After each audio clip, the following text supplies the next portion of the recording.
오늘도 골골거립니까? 우리는 살아가면서 내 주위의 사회가 변화하고 이에 따라 일부 영향과 내부 움직임에 따른 여러 가지 변화를 겪게 됩니다. 이러한 세상에 잘 대처하기 위해서 우리는 학문을 익히게 됩니다.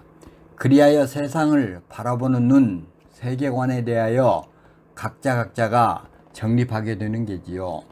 그러면 학문이란 무엇입니까? 한마디로 대학에서 공부하는 것들을 학문이라고 할 수가 있습니다. 그러면 대학에서는 어떤 공부를 합니까?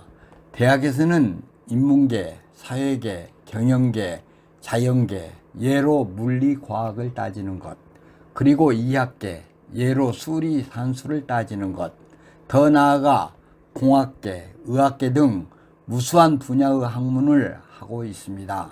그러니까 고등학교에서는 일반적으로 이러한 분야를 공부하지는 않습니다. 그래서 학문을 하려면 대학에 들어와야 하는 게지요. 대학에 들어와서 자기가 좋아하는 학문을 해서 사회에 나가서 보람있게 봉사하며 살아가는 게지요. 그런데 우리가 살아가면서 사람이냐 돈이냐가 논쟁거리가 됩니다.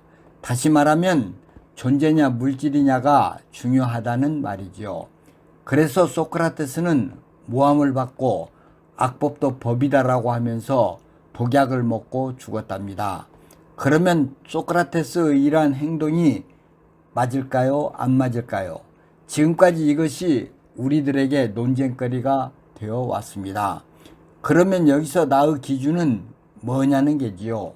우리의 의견은 각자가 서로 다를 수가 있습니다. 소크라테스의 이러한 행위가 사람은 각자마다 의견이 다르다는 것을 가르쳐 줍니다. 그런데도 오늘날 보면 내 의견만이 옳고 상대방의 의견을 옳지 않다고 주장만 하고 있지 않습니까? 그러면 인간이 중요합니까? 돈이 중요합니까? 무엇보다 인간이 돈보다 중요하고 땅보다도 중요하다고 말합니다. 왜 인간이 돈보다 중요하고 땅보다 중요합니까? 이걸 대학에서 학문으로 가르쳐 준답니다. 그리스 시대에 철학자들이 아테네 학당에서 가르치면서 제자들을 키웠답니다. 그 이유는 사회에 나가서 민중들이 고민 없이 잘 살도록 해달라고 가르쳤답니다.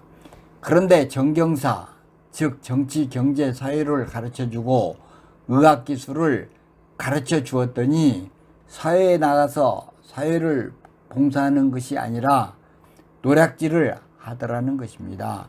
히포크라테스 선서에 따라 만인에게 평등한 치료를 해주겠다고 선서를 하지만 실상은 돈을 싸들고 오는 사람들을 먼저 수술해주고 치료해주고 가난한 사람들은 돈이 없어 죽더라는 것입니다. 오늘날 우리 사회도 이와 비슷합니다. 그리하여 그리스 철학자들은 아카데미를 설립하여 인문학, 즉 문사철, 문학, 사학, 철학 교육을 강화시켰답니다. 이러한 사회 문제를 해결하기 위하여 지금까지 논쟁이 되어 왔답니다.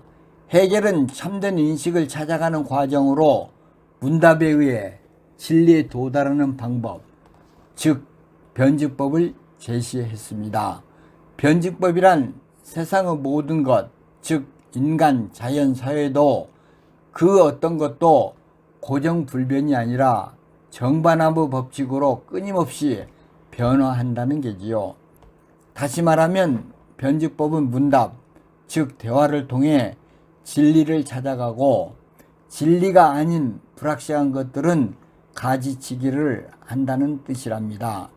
변증법적 논리의 세 단계는 어떤 것이 기존부터 유지되어 오던 상태 가정, 즉 정, 태제, 그리고 이것에 모순되는 판단, 즉 반, 안티테제가 부딪혀 정을 부정하며 새로운 상태를 제시하는 것과의 갈등을 통해 정과 반이 모두 배제되고 두 개의 판단을 종합시킨 보다 높은 판단에 이르는 합, 즉 진태제로 나아간다는 것입니다.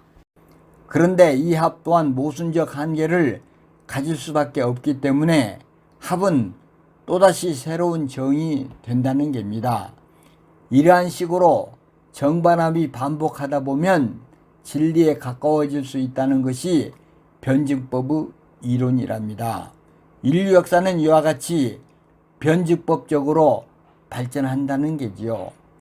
그런데 이와 같이 긍정의 정을 부분적으로 부정하는 반, 그리고 시간이 흘러 정과 반을 합친 보다 높은 합이 되면 최상이겠지만요.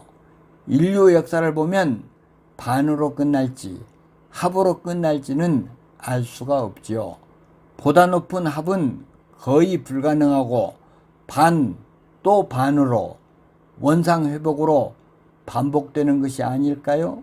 왜냐하면 우리 사회를 보면 정과 반의 갈등 속에 정의 모순을 좀 해결시킨 반이 도출되지만 시간이 지나면 그 정의 모순을 체험하지 못한 사람들이 이론만을 가지고 다시 반으로 등장하여 원점, 즉 모순된 정으로 돌려놓아버리는 것을 종종 볼 수가 있답니다. 그래서 정반의 반복이 되어버리는 게지요.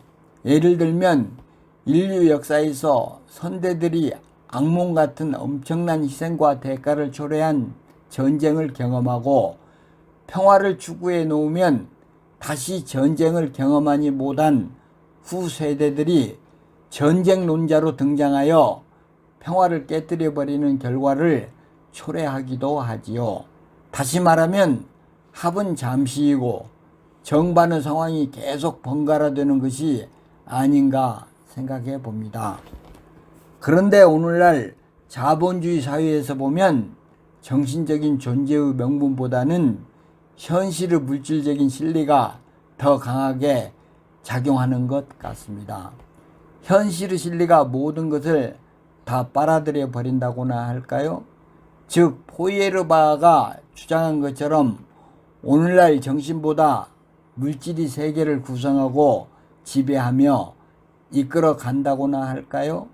그래서 무엇보다 정치적으로 보수주의와 진보주의의 대립적인 이데올로기가 등장합니다. 그들 사이의 차이는 국가의 역할에 대한 문제에 뿌리를 두고 있지만 완전히 다른 타협할 수 없는 세계관에 있다고나 할까요? 보수주의와 진보주의의 선택은 누가 옳고 그름을 판단할 수가 없답니다. 이를 선택하는 것은 개인이 현재 어느 상황에 처해 있는지, 어느 쪽에 더 부합하는지를 합리적으로 판단해야 할 문제이기 때문이지요. 그러나 무엇보다 누구나 보수주의와 진보주의의 신념이 혼재되어 있을 수가 있다는 겁니다. 어떨 때는 진보주의적이고 어떤 때는 보수주의적일 수가 있는 것이 한 인간의 정신 상태라는 것입니다. 인간은 누구나 영원한 진보주의자도 영원한 보수주의자도 될 수가 없다는 게지요. 단지 자기의 어떤 실리적인 이유로 잠시 어느 진영에 잠시 가다먹어 있을 뿐이랍니다. 그래서 지금 우리 사회를 보면 현인이 나타나지 않는 한 보수주의와 진보주의의 합은 요원하지 않을까 생각이 듭니다. 아니면 전 지구적으로 핵전쟁이라도 일어나 지금의 정의 반으로 끝나버리면 그야말로 시대의 종언, 즉 해체가 합의되는 게 아니겠습니까?